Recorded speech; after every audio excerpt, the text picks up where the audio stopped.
like we are online, we are on. And welcome everybody. Thank you Healthflix and the Minded Institute and Heather to invite me. I'm happy to share some of my ideas and experiences with you here in this, this little time that we have together. So this will be like a short presentation, an introduction, and then there will be some time for questions. So feel free to use the chat box if you have questions, and maybe I can see if we can answer questions during my little presentation, or otherwise we can do it afterwards. So one more time, welcome from hot Amsterdam. It's really summer here. I don't know where you are, who is watching, but if it's as warm as it is here, then maybe you would be sweating a little bit like me. So let's start. I want to talk with you about compassion-based yoga and being your own therapist, because I think this is very important if you want to be somebody else's therapist. And well, let's start with introducing myself properly here. My name is Anneke Sips, and I'm a community psychiatric nurse from Amsterdam. I am also a yoga therapist. I'm a Swasta yoga therapist, and I was trained by Ganesh Mohan, and also organizing and teaching within the Swasta community, the yoga therapy modules. I'm the founder of Network Yoga Therapy, which is an international platform for yoga, health, and science. And for example, we do a yearly conference where we bring all the people that are interested in the subjects together to seek common ground there. So I'm also training professionals in healthcare. Since I am a healthcare professional myself, I really relate very well, of course, to this group. And I'm very happy that at some point I trained myself to become a yoga teacher and just deepening my knowledge into yoga. And I find it so inspiring that I would like to share that with others as well. So I like to start with a little piece from a manifesto that I wrote. And it starts like this: we got lost. We seek the right answer without asking the right question. We seek health, but we get lost in cures. We look for wholeness, but we end up in pieces. We got lost and it feels unsafe. Or did we feel unsafe and did we get lost? We are facing a massive disillusionment with existing political systems. We're struggling with the overwhelming pressure of modern life, and we're witnessing the rise of a high technology-laden existence where loneliness, chronic disease, and mental illness grows. We live in a world full of information, and yet we starve for wisdom. We are trying to find our way. But many of us, in all levels of society, faced adverse childhood experiences, or in short, ACEs. Traumas that create unhealthy patterns and behavior, where it is harder to create healthy connections with yourself and others. And these experiences are often unseen due to unawareness, shame, and social stigma. Disconnection, loneliness, and disbalance follows. We got lost.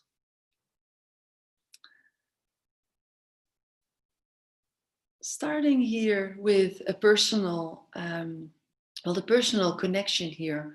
Why am I so passionate about this? I'm a woman, 41 years old now, and I started to experience big visible and invisible losses when I was a teenager. At age 16, I lost my religion. I lost the whole community that came with that religion. I lost faith in whatever we call God, or whoever is there to protect. I lost faith in family and friends or people that were around me. And a couple of years later, when I was 18 years old, I lost my father. He had a big influence, a big part. He was in that story. Because just in short, when I was 16 years old, I had a terrible accident with my scooter, with my motor scooter. And after that accident, I needed a blood transfusion. When I was young, when I was 6 years old, my father, he became a Jehovah's Witness. And so over the years, that religion took a stronger position in my life, in our family, in our lives. And by the time I was 16 years old and in that accident, the belief of my father was as big as, I don't know, as everything, because he said no to this blood transfusion. I don't know, maybe some of you know that this is something that Jehovah's Witnesses cannot accept. So my father was very strong in his belief and he said no to that. So that was a very important time for me. In the time when that all happened, I didn't really realize this, but over the months afterwards, during my recovery, the whole story, I became aware of my whole story and what happened. And I realized that I didn't want to be part of this religion anymore because it didn't fit me so much in general, but this whole experience made it even worse, of course. So, but there was another thing. If you step out of there, that means that people cannot speak with you anymore. So there was a big decision to make at age 16, but I did it anyway. And losing that, that whole part of me, of my community, was a big loss. My father and I, our relationship, a lot changed and happened, of course, in that time. We were struggling for the next 2 years until I was 18 years old, and he died in a car accident. So that was a big loss, of course. Also a loss that everybody understood very well. This was somebody dying, your father died. So everybody understands the mourning and the grief about that loss. But there were, as you can imagine in this story, and I'm just telling it in a nutshell, of course, but there were a lot of elements of loss here that were a little bit hidden or not so very clear. And also some of these losses, they became more visible, or I became more aware of it only later.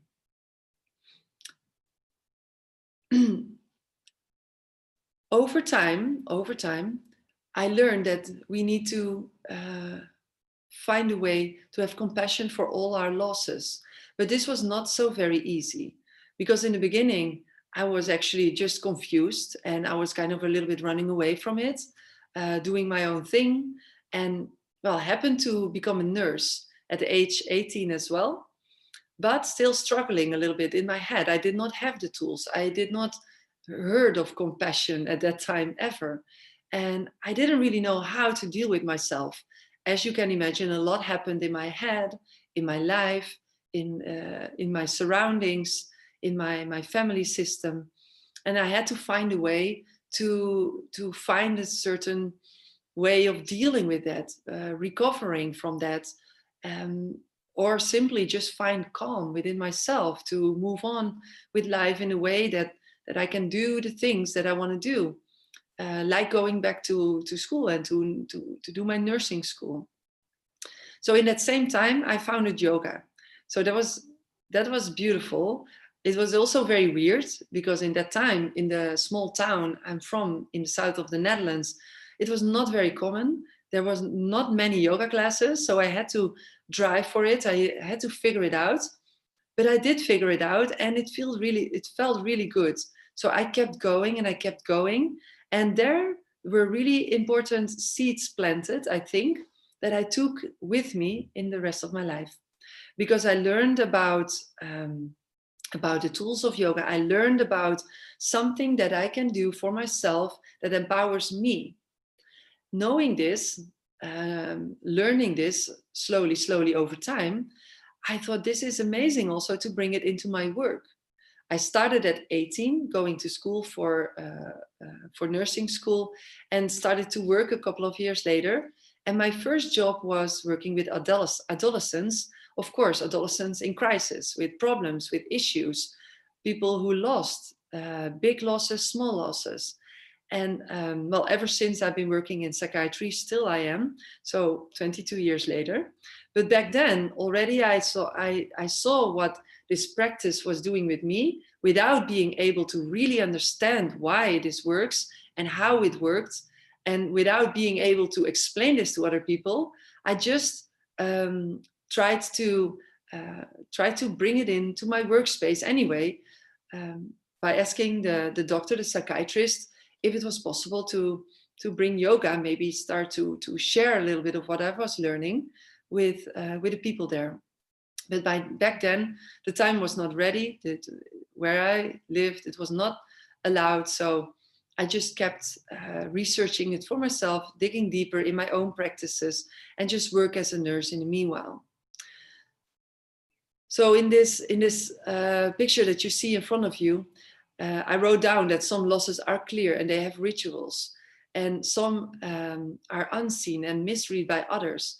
There can be confusion exactly of what was a loss or what has been lost, or why do you feel lost, and if there was even a loss at all. And the very fact that they are unrecognized and unseen is very, very traumatic and very challenging, actually, to start with. And just to name a few, since I was bringing in my own story, I gave a few examples from my own story, but you can also think of loss of a partner, like in a divorce, and maybe you are the one who's choosing the divorce, but still it's a loss. Loss of work, loss of income, loss of money for whatever reason, loss of a pregnancy, loss of dignity. And very important, and something that I've learned through my own experience, is also the loss of faith. And like I said, when I was very young, I think I had a very different understanding and experience of what faith really was. I mean, faith in a religion or a God or something like this, because it was something that I grew up with. And it did have an important place in my life, because I did make a conscious choice if I wanted to continue in this way or not. But still, I think over years, I matured very well in this subject, and I think a little bit differently. But still, the loss of faith can be very challenging and very difficult, and it can bring a lot of difficult emotions with it. And now I was talking about faith in a religion or God, but what about faith in a person who should take care of you, like a father, a doctor, a priest? If there's abuse or in any other way, the feeling of not being cared for or not being loved, the loss of a loved one because of what I said, divorce, but also relationships that break, or of course, death. So there's many losses that we can consider, and I think what I see is that we really put a lot of awareness on certain losses, and we have rituals for that. Different cultures have different rituals, but we do have rituals. But for a lot of losses, they are just kept unseen, and well, it can feel very lonely. And this is what I've seen not only in my own life, but also in the lives of the hundreds of people that I saw in psychiatry, in my yoga classes, in my friend circles, just the people I know, that this happens a lot.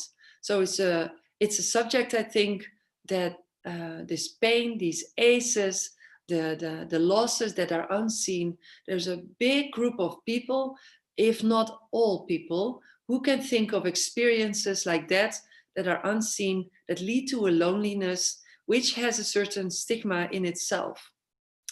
So not everybody is seeking therapy, and some people don't need a therapy, or they are not seeking a therapy for whatever reason, maybe because there is no money, there is not the right therapist around, or whatever reason there can be shame, there can be something of lacking of awareness, anything like this.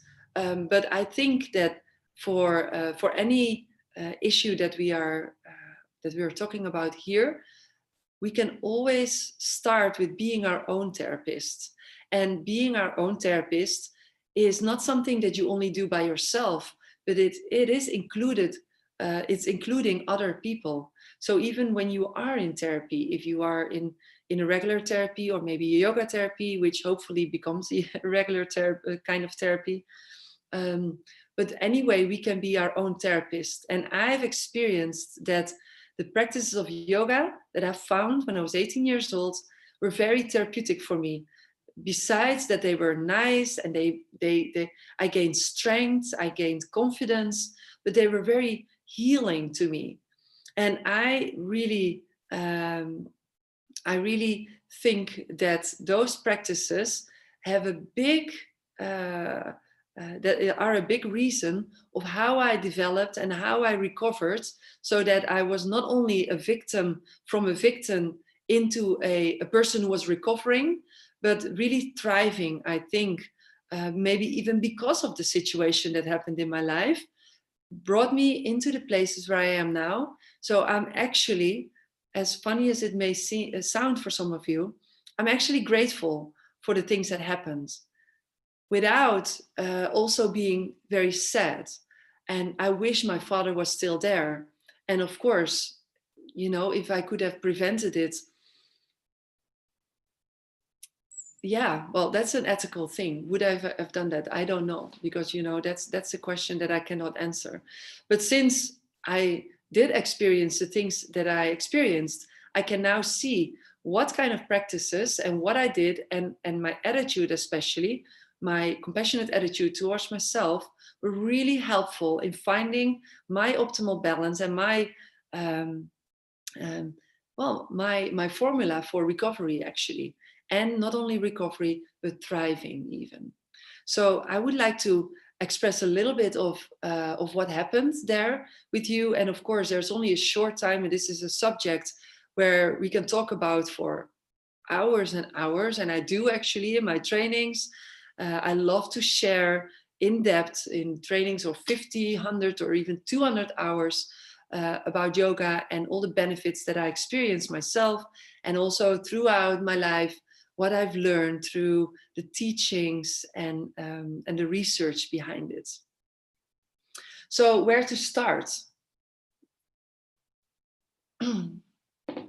Well, in my work as a yoga therapist, and also in my work in being a yoga therapist or a therapist for myself, I always come back to who am I? Where am I? So back to the basics. What are my values? Who am I? What is my story? How did my story develop? How did I react in my story, etc. There's so much to say about this. There are so many different ways to assess yourself. Things that I've learned in my practice as a psychiatric nurse, growing there, learning a lot of different ways of assessment, what I've learned in yoga therapy, and bringing that all together, there's a big overlap. And I think bringing all the best of two worlds, or three worlds actually, also the scientific part, what I really like to study as well, bring it together. I found that it's, at the end of the day, we always go back to who am I? And this is a question that I think it takes a lifelong of experience to really being able to answer that. But for now, who am I right now? And where do I wish to go? And again, this is not about knowing exactly your plan with all the steps in between, but have a direction. It's so helpful for me that I have a direction in my life, because even though I don't know exactly where to go, and things happen, and I will be triggered in life, at least I can always go back to my direction, and this leads my journey. And then really thinking about my strengths. And we all know that it's way more easier to sum up everything that we're not good at, and all our challenges and things that we are lacking or that are stupid of ourselves. But I think as a practice in itself, just really bring the attention to my strengths and what am I good at, and bring that back to my basic, my root of where am I starting. And yes, don't underestimate the challenges as well, because these are places where you can learn. So what do I want to learn? What do I want to learn today? And how am I learning? And how am I my own best therapist? So what do I need from a therapist actually? What kind of qualities am I seeking for this therapist to be next to me? And what kind of qualities do I seek within myself to support myself there? And again, it's not about doing it all yourself, because you need actually a network. I think this is one very important statement to make. We need each other. We need to connect with others, to co-regulate, to help each other to learn how to regulate difficult emotions and things like that, to support each other in many different ways. Could be personal support, financial support, could be anything, but we do need each other. We need to empower each other when we are having challenging times. Lift each other up. So what do I need? What do I need from my own therapist? What kind of person do I want to be? And do I need to be to support the parts in myself that feel a little bit scattered? What is that part that was healed, maybe, that my 16-year-old self, how far did she heal and what does she still need? Because that 16-year-old self is still triggered sometimes. Like, for example, being triggered of when people leave me. Of course, when I was 16, I was cut off a whole community. Of course, this was a very challenging and difficult thing. And yes, I understand it now. And yes, it has a place in my life. But yes, I'm also still triggered every time when anything anything happens that has to do with losing somebody or losing or the fear of losing something. I get triggered. So recognizing that trigger, knowing how to ground myself again, and wake up that mother, that coach, that leader, that therapist inside of myself that is supporting me to see who I am and what was the journey again. So where do I wish to go? What are my strengths and how I can overcome that challenge, that trigger? And one of the things I always like to, of course, we cannot make up everything ourselves. We don't have to. There's a lot of great people in our communities that create wonderful things. And for example, this one, Tara Brach, and this is one very nice self-assessment. Since I'm my own therapist, I'm assessing myself, and I really like what she is, what she was creating there, and it's called this rain assessment. And I would like to walk through with you. And if you like, you can make a picture of the screen or check this website that is that I put under. This is her website where she describes a little bit more. Or you can just go through it with me here. Maybe you already have a emotion or something that you feel inside that you would like to work with. Maybe I was triggering you already with my story or the things that I was saying. So let's give it a little moment here. So I need to think of the time, so we cannot go too long into it. Just give it a little moment here to look at this more deeply. The R stands for recognize. So what are you feeling? Recognize, and you might begin by simply acknowledging that an emotion is present or a feeling is present in the body. And for all of you who are into yoga or mindfulness or anything, meditation, all these kind of practices, we are working with this. We are training ourselves here. So maybe this is already kind of easy for you, but bringing it into this kind of this way of an assessment, self-assessment, could be a very nice way to structure your work. So just recognize that this emotion is there, and maybe even recognize it in the body, and where is it in the body. Then the A is for allowing. So when you become aware of it, the next step is allow it, because just recognizing does not mean you allow it. Don't fight it, escape it, deny it, project it. Don't try to fix or avoid it. Just allow. You could think of this as a gentle yes from your heart. And then the I is for investigate. And in this stage, you create space for yourself to look into yourself, be curious, go into the experience. And well, this perspective, this new perspective that you maybe meet if you look with curiosity from different ways. And even then, if in this process new emotions are coming up, which is very, very normal, then you can start again with recognize that emotion. Take a pause there and breathe. Allow yourself this emotion to be there. And maybe that's just it. Or maybe go and investigate it further. And then finally, in this structure, there's the N for nurture. The nurture does not only include self-care, but it also includes nurturing as a state of being. And this, I think, is very important. And it really reaches the yoga here where I want to work towards a little bit. Because yoga is not just self-care practice. Of course, the result of yoga is that it's caring for yourself, or it should be, I think. But to practice yoga, I think, is for you to reach a certain state. And if you become very aware of yourself and you become empowered, then you can choose what state do you want to be in. And the more you learn, the more investigate yourself and the tools and the practices, you learn what tools, what practice do I need to get in that state. So the state of nurture. So not seeking safety and nurture, but be nurtured, be safe, feel safe, and be just there within yourself, totally 100% nurtured. And from there, maybe forgiveness or other kind of effects can come up. But there's, like I said, a lot to dive in here, and we can, but not in this time frame. So what you want is looking for a comfortable closure. And it doesn't mean that it's off, but it's comfortable. You can live with it. Like my story, it's comfortable now. Comfortable enough so that I can talk about it.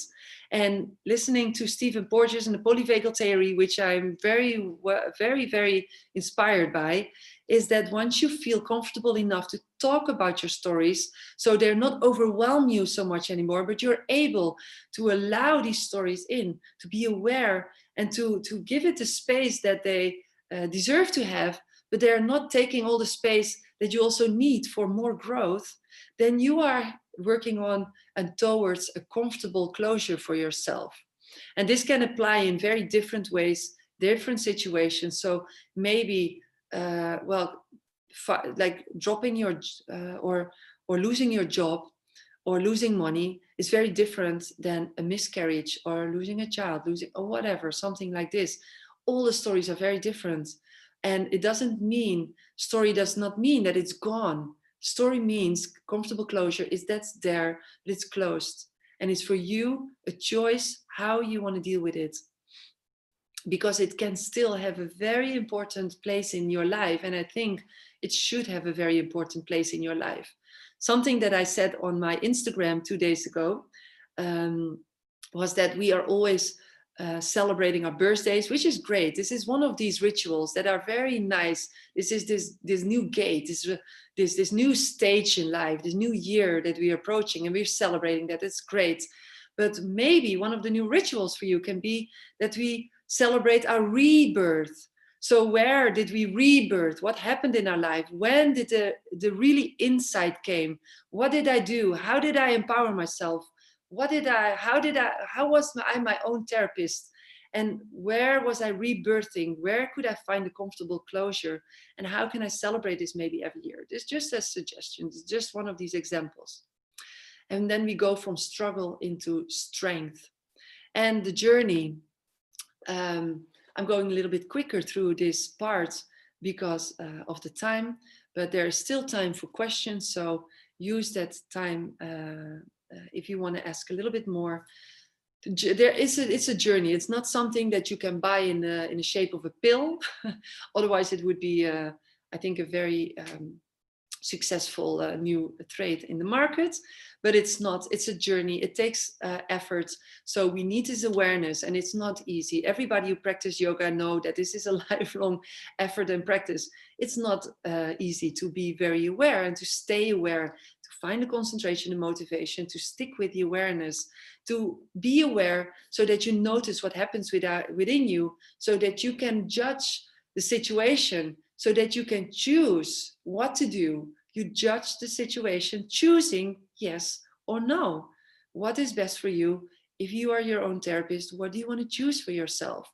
So that change can happen, so that you can find the motivation to change yourself, so that you can find the motivation to do whatever is needed to keep that change going. And knowing that relapse is part of change. Change is a big subject in itself, which wonderful subject as well. I think very important to really understand what is change, what is your own change pattern, and how are you dealing with this. And then from there, if you're changing, you can create rituals, like I said earlier, and the rituals can become a lifestyle. And then you're integrating the change. And this is very much also what we are doing, I think, when we're practicing yoga and yoga therapy. So we stimulate the soothing system. We always start from a place of safety, so where we can relocate ourselves in a place where we feel safe, warm, calm, and in connection with ourselves. How to find that space? That's the practice. That's the therapy. This is the be your own therapist. Through compassion, through yogic practices, we're developing a compassionate mind over time with the help of others. So the compassion is really the basic attitudes before we starting. If we are dealing, this is my opinion, my strong opinion, that before we start anything, kindness and compassion towards ourselves, and inviting this from others as well, sharing this with others, is a very important attitude, so that we can use yoga, we can train ourselves in sustainable self-care. So this is not a quick fix. So we train holistic skills for well-being. And this is very personal, it's empowering, where we bring traditional wisdom and this scientific approach. Everything, not everything, but many things these days, we can check also with our modern ways. And this is very cool as well, but it's not the only thing. There's also something about, it's done for thousands and thousands of years. It's something to investigate as well. But science, modern science, we never leave that apart. Why not? If it helps you to get a better understanding in yourself, use it. And then the practical application, the most important, I think, because only staying in the head is not going to help us. We need to step out of our head into our bodies, into the world, and do the work. Integrate the practices in your life, creating the changes that you want to see in yourself, like breath by breath, practice by practice. And I see that already it's time there, and I wanted to do a little practice with you. Well, I'm just gonna, I don't have time for a long practice here. I'm just gonna help you locate this place, this heart lotus, where you're invited to just be with me. Let's meet each other there. Or maybe if you want, if you feel this is okay for you, you're invited to bring your hand, one or two hands, on top of this place where your emotions are living. And just for like a couple of seconds, just breathe, noticing your body, noticing your breath, noticing that space, and relaxing the shoulders, relaxing the arms, the elbows. Just being with yourself, just as you are in this moment, in that space. Just realizing, returning home within yourself, and especially in moments when we got lost a little bit, Through our practices every day, we create our map back using the tools creating a map. Let us be navigated by our heart. Find ourselves. Who am I? Where am I going? What is my direction?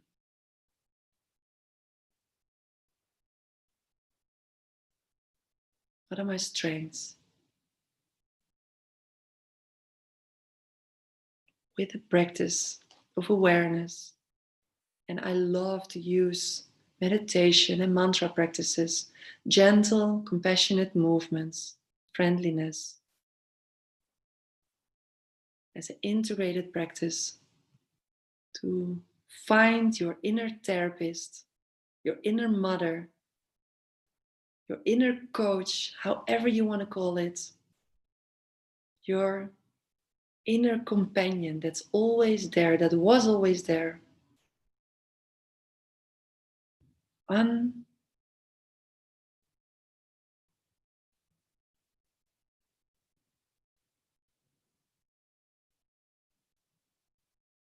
Unconditional love. Forever there within yourself. Om Shanti Namaha. I welcome inner peace.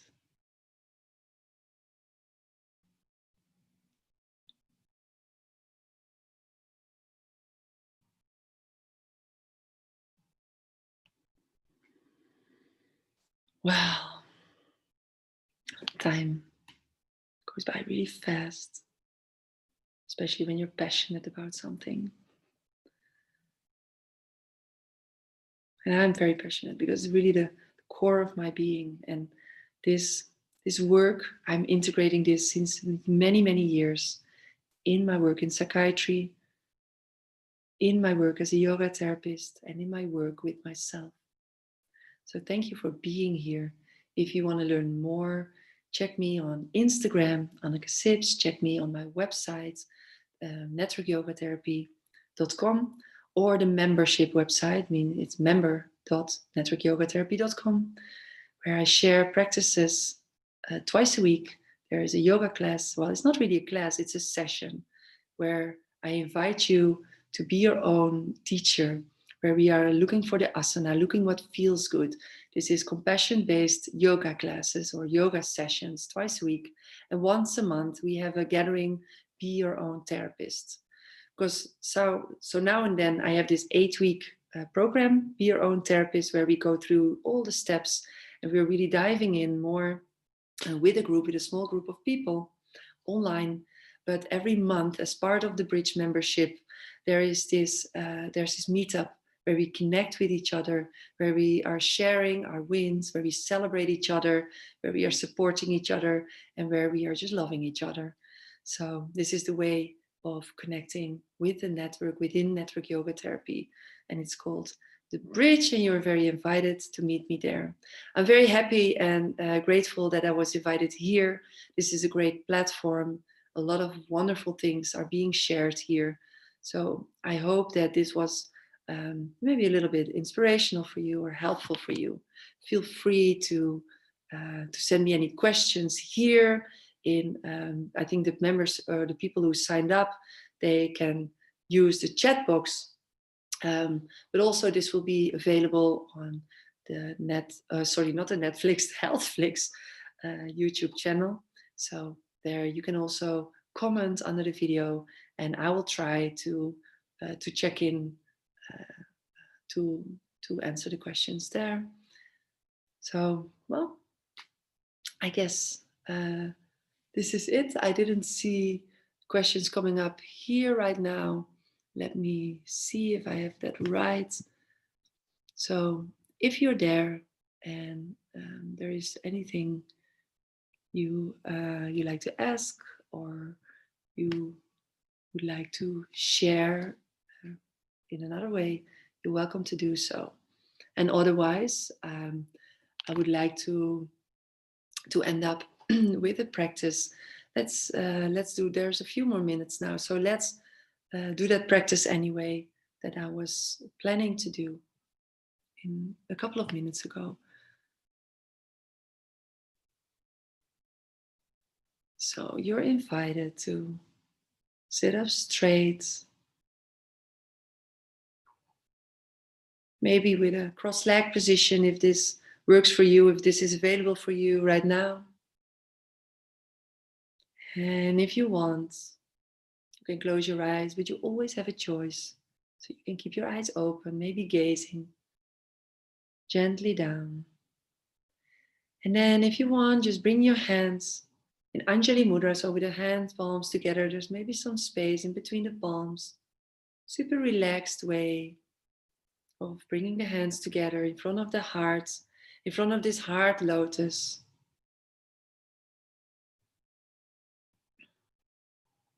Where we're observing the breath just as it goes naturally in and out. And then with the next inhalation, I'd like to invite you to bring the hands sideways and all the way up.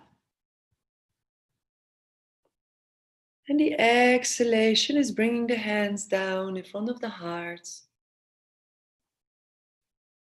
The inhale is opening the hands like a little bucket, so like the picture. And the exhale is bringing the hands onto your chest again. So this is the little sequence where we are going. Then we bring our hands back again in front of the heart, Anjali Mudra. So we do this one more time. And then when we are opening the palms, so then you're invited to chant with me, Om Shanti Namaha. So we begin in Anjali Mudra, where we inhaling the hands sideways and all the way up. And exhale, hands down.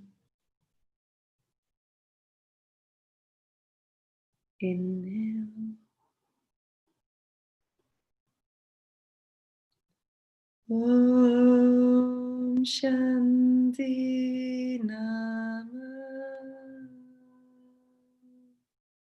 Then we bring the fingers on that place, the place where you would point if you say me, I.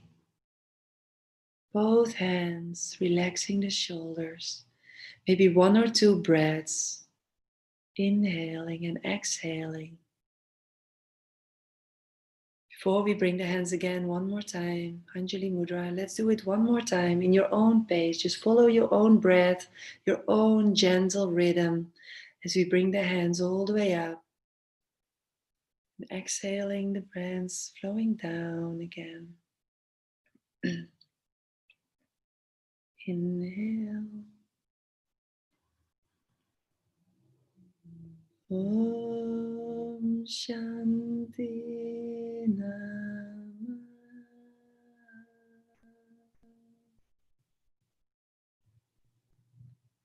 And let the fingers meet the point. Heart center, bringing the breath home to that heart center as well.